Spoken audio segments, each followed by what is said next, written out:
We got Supergirl, we got Flash, we got Arrow, and now we got Archie. All is right within the universe. Hey there, it's Blaze here, and today we're going to be reviewing the American teen drama Riverdale, which is a dark Nancy Drew mystery version of the original light-humored Archie comic. Yes, I know I'm late, okay? They've already finished up season 1, and they're starting the production of season 2. But at a younger age, I used to read the Archie comics in the magazine section of the grocery store, and it just feels wrong for me not to review the show, or at least talk about it. So when I finally found out about the show, I did what any logical human being would do in this situation. Wait till it comes out on Netflix, because I don't have the patience to wait on Friday nights, 9/8 Central, for it to come on. So finally, I watched the first episode, and only one, before I became obsessed. I had to restrain myself. First of all, this show just checks off all the CW requirements. You know, I can just imagine Roberto just go up to the Dark Lords of CW with their pipes in hand, stroking their cats, pitching the idea for Riverdale. Yes, it is a comic book TV show, but does it have parents who look younger than they actually are? Definitely. Actors in their early to mid-20s playing high schoolers. Yes sir, we do have those. Constant dialogue that seems a lot deeper than it actually is. Yes sir. Titillating and intense space battling. Yes master. It's popular meme girls, relatable characters and social outcasts, and characters with a dark secret agenda. Yes, my lord. Yes, execute all that Riverdale. I mean, the show in a lot of ways reminds me of the old teen Nick shows, you know, like Degrassi or House of Anubis, because of the constant shenanigans and, of course, the drama. In my opinion, the show does a great tribute to the comics in relationships, characters, and settings in general. But there are a bunch of changes that kind of like, wait, what? So we got Bro Reggie, who's now casted Asian and is just mouthing off to everyone, and I don't even. We got a black Pop Tate, which is one of my favorite characters in the comics. Pop Tate was always the fun and quirky character that would always serve the kids their burgers and milkshakes and, like, you know, start singing songs in the middle of, like, trying to cheer them up. I don't know. I just like Pop Tate. Like, that.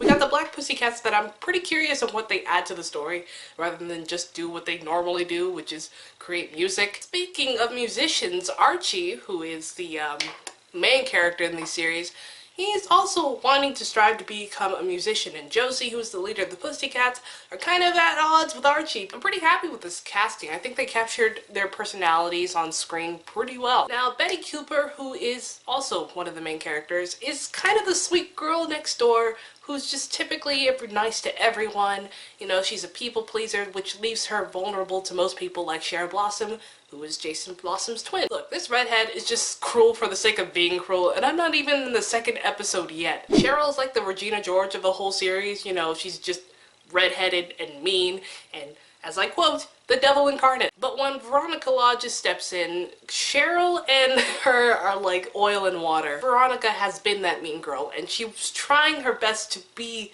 you know, be good, because she wants to be a good friend to Betty, and she needs friends. But then again, even though she wants to be a good friend to Betty, when you have a guy like Archie who comes on in, who Betty likes, Veronica can handle that ginger. Apparently she's had every flavor but orange, which, okay. Speaking of Archie, oh my god. Apparently our little scrawny Archiekins has developed muscles over the summer while working construction with his dad. And if you forgot he had a six-pack, well, here you go. There you go, fangirls. He happened to also stumble upon a teacher-student relationship.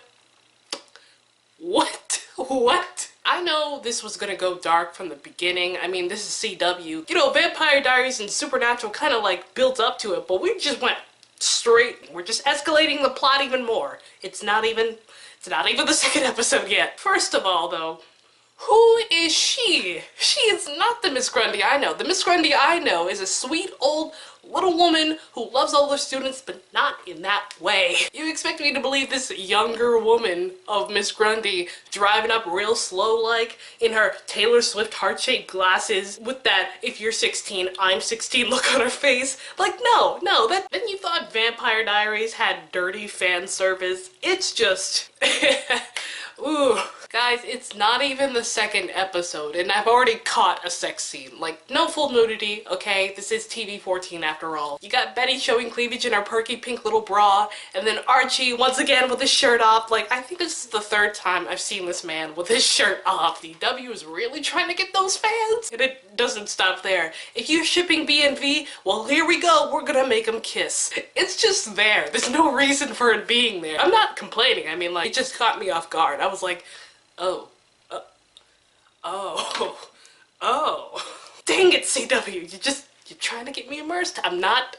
Stop it. Now, it's not like the show doesn't know what it's doing. I like it a lot. Whether the show does something outright wrong or something completely right, I'm going to end up watching the next episode right after it. They pulled some good references from the comics, like how Jughead has his hat with his little crown on his head, but instead it's a beanie with little cropped edges. Or the nicknames in people, like how Veronica called Archie Archiekins, which she usually does in the comics. I know there are a lot of people out there that are complaining Riverdale doesn't exactly follow through with the comics, which is the case with every comic interpretation. You guys have to know that not every comic reference can be turned into a cohesive modern film or TV show. If we just put every single reference in Archie, then it would just turn out cheesy. What do you guys think? Do you like Riverdale? Do you not like Riverdale? Tell me in the comments down below so we can conversate. Fire away at that like and subscribe button. Have a blaze-tastic day, and I will see you guys on the flip side.